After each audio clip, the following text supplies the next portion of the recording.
जब प्रयागराज में स्नान करके सब ऋषि मुनि लौट रहे थे तो एक ऋषि हैं जिनका नाम है याज्ञवल्क। क्या नाम है? याज्ञवल्क। बेबी लौट रहे हैं और भरद्वाज जी ने देख लिया। अब जैसे ही भरद्वाज जी ने याज्ञवल्क जी को देखा तो भरद्वाज जी ने तुरंत पैर पकड़ लिए, तुरंत, देर नहीं की। जैसे ही देखा चरणों के पास आके बैठ गए और चरण पकड़ लिए और कहते हैं महाराज सब जा रहे हैं, सबको जाने दो, पर आप रुक जाइए। उनको रोका और रोक करके उनका खूब पूजन किया, खूब उनका सत्कार किया। क्योंकि देखो ये संतों का संग भी बड़ी दुर्लभता से मिलता है, ये महात्माओं का संग भी बड़ी दुर्लभता से मिलता है। क्यों? क्योंकि दुनिया में तो बहुत से संत महात्मा घूम रहे हैं, लेकिन जो सच्चा संत है उसका संग भगवत कृपा से मिलता है, भगवान की कृपा से मिलता है। सच्चे संत का संग, महात्मा का संग। महात्मा कौन है? कहा मनसी एकम, वचसी एकम, कर्मणि एकम महात्मना। जिसका मन, जिसकी वाणी और जिसका कर्म एक हो, जो जो बोलता है वही करता है और वही उसके मन में है, वो महात्मा है। और मनसी अन्यत, वचसी अन्यत, कर्मणि अन्यत दुरात्मना। जो सोचता कुछ और है, करता कुछ और है और बोलता कुछ और है, वो कौन है? दुरात्मा। तो महात्मा जिसका मन, जिसकी वाणी, जिसके बोल, जिसका वचन सब एक हो, ऐसे महात्माओं का संग व्यक्ति को दुर्लभता से प्राप्त होता है। और जब ऐसे महात्माओं का संग व्यक्ति को मिल जाए तो तुरंत उसकी संगति कर लो। क्योंकि एक बड़ा सुंदर भजन यहां पर आता है, आइए हम सब श्रवण करें कि संतों का संग, महात्माओं का संग बड़ी दुर्लभता से प्राप्त होता है। तो मिलती है साधुओं की संगत कभी कभी। याज्ञवल्क ऋषि जब लौट रहे हैं, भरद्वाज जी ने चरण पकड़ लिए, हे महाराज आप रुक जाइए, सबको जाने दो। रोक करके खूब उनकी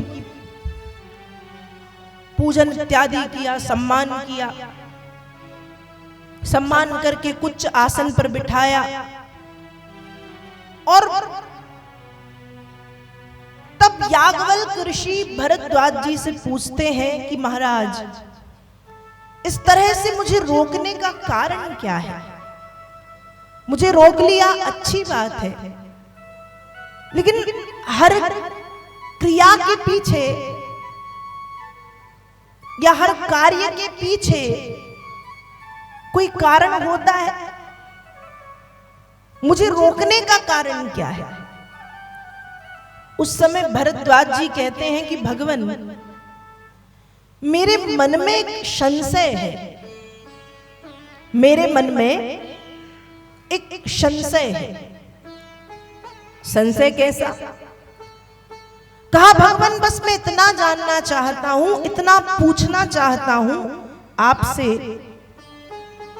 इतना कहना चाहता हूं कि राम कौन है? अब इतने बड़े ज्ञानी ऋषि एक दूसरे ऋषि से पूछेंगे कि राम कौन है, तो हंसने वाली बात है या नहीं? एक साधारण बच्चे को भी पता है कि राम कौन है, पता है या नहीं? जो धार्मिक घर है, जो सनातनी घर है, जो हिंदू परिवार है, जो वैष्णव जन है, वहां तो सबको पता है राम कौन है। घर घर को पता है, घर घर में छोटे छोटे बच्चों को पता है राम कौन है। और यहां इतने बड़े ऋषि भरद्वाज जी याज्ञवल्क से पूछते हैं कि राम कौन है। याज्ञवल्क जी ने कहा मतलब आप नहीं जानते राम कौन है? कहा भगवान मैं तो जानता हूं राम कौन है, लेकिन मैं एक राम को जानता हूं। एक राम कौन? राम एक अवधेश कुमारा, तिनकर चरित विदित संसारा। नारी विरह दुख भयउ अपारा, भयउ रोष रन रावण मारा। जैसे मिटे मोर भ्रम भारी, कहु सुख कथा नाथ विस्तारी।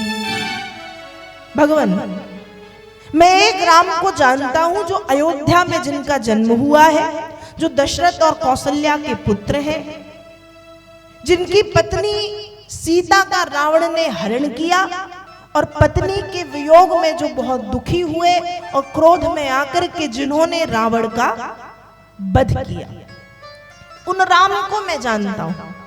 पर जानना मैं ये चाहता हूं, क्या ये वही राम है जिन राम जी के नाम को दिन रात शंकर भगवान लेते हैं, जिन राम के नाम की माला जपते हैं? ये वही दशरथ जी के बेटे राम हैं या शंकर जी वाले राम कोई दूसरे हैं? दशरथ जी वाले राम ही शंकर जी के राम हैं या शंकर जी वाले राम कोई दूसरे हैं? मेरे मन में ये संदेह है। याज्ञवल्क्य जी ने जैसे ही सुना, याज्ञवल्क्य जी हंसने लगे, कहा ये संदेह तो आपने बनाया है। क्या किया है? बनाया है, बनी बनाई बात है। क्योंकि इस बात पे कोई संदेह करे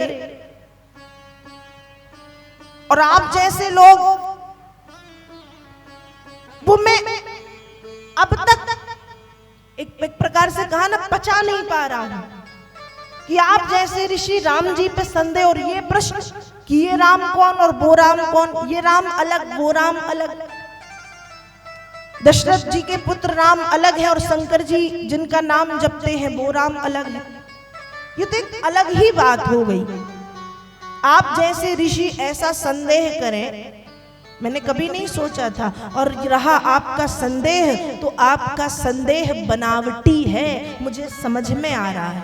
सीधे सीधे कहो ना कि राम कथा सुननी है। राम कथा सुनने के लिए आप संदेह कर रहे हैं, बाकी संदेह आपको हो, मुझे समझ में नहीं आता।